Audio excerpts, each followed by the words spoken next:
साथियों नमस्कार, मेरे YouTube चैनल में आप सभी का स्वागत है।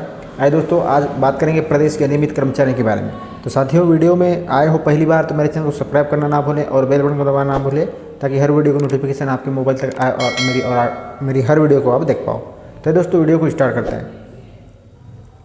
तो दोस्तों, प्रदेश के अनियमित कर्मचारी में जो आते हैं, स्कूल में जो काम करते हैं, स्कूल सफाई कर्मचारी करके, वो अब अपनी मांगों को लेकर सीधा पैदल मार्च करते हुए दिल्ली जाने की तैयारी कर रहे हैं। तो साथियों, इनके जो छत्तीसगढ़ के स्कूल सफाई कर्मचारियों में निर्णय लिया गया है कि पैदल दिल्ली की यात्रा करेंगे। जैसे जैसे लोकसभा चुनाव और विधानसभा चुनाव आते हैं, वैसे वैसे कर्मचारी संगठनों द्वारा लगातार सरकार के ऊपर अपनी मांगों को मनवाने के लिए दबाव बनाया जाता है, क्योंकि कर्मचारी बहुत दिनों से सेवा करते आता है और इस महंगाई के ज़माने में आर्थिक रूप से पीड़ित रहते हैं।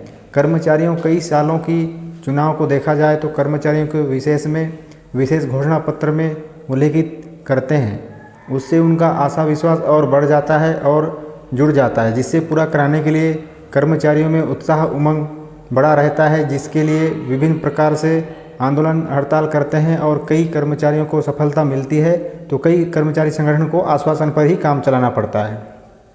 आइए देखते हैं एक ऐसे कर्मचारी संगठन जो स्कूलों में काम करते हैं, स्कूल सफाई कर्मचारी के पोस्ट पर। अंशकालीन स्कूल सफाई कर्मचारी पिछले विगत 13 सालों से अपनी मांग अंशकालीन से पूर्णकालीन कलेक्टर दर नियमितीकरण को लेकर लगातार शासन प्रशासन से पूर्ण करने के लिए लड़ाई लड़ रहे हैं। सरकार के ऊपर दबाव बनाया जा रहा है और मांग पूरा कराने के लिए प्रयासरत है।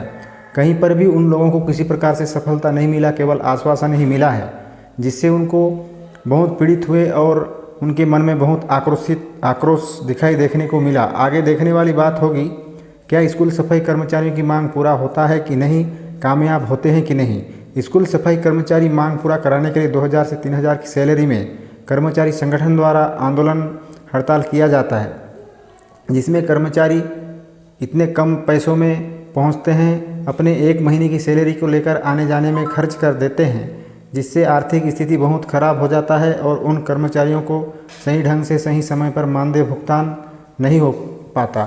इसलिए और विवश हो जाते हैं और उग्र हो जाते हैं और अपने रास्ते से भटक जाते हैं। कर्मचारी स्कूल सफाई कर्मचारियों के इतिहास को देखा जाए तो उन्होंने उनके संगठन के द्वारा कर्मचारियों के द्वारा अपने जिला, ब्लॉक, संभाग, प्रदेश में विभिन्न प्रकार से आंदोलन हड़ताल किया। इनमें विशेष 6 माह का हड़ताल रहा और आश्वासन पर ही हड़ताल समाप्त किया गया।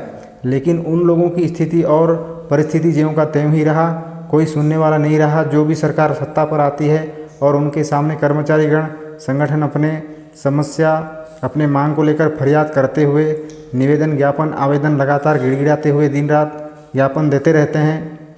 5 साल तक आने वाले समय में देखना यह होगा कि और कितना मेहनत करना पड़ेगा, और जानते हैं मेहनत का फल मीठा होता है। तो साथियों, इस तरह से नए नए अपडेट मेरे चैनल में आते रहते हैं। तो आज तक के लिए इतना ही, मिलते हैं किसी नए टॉपिक के साथ। सभी को नमस्कार, वंदे मातरम, जय भारत, जय छत्तीसगढ़।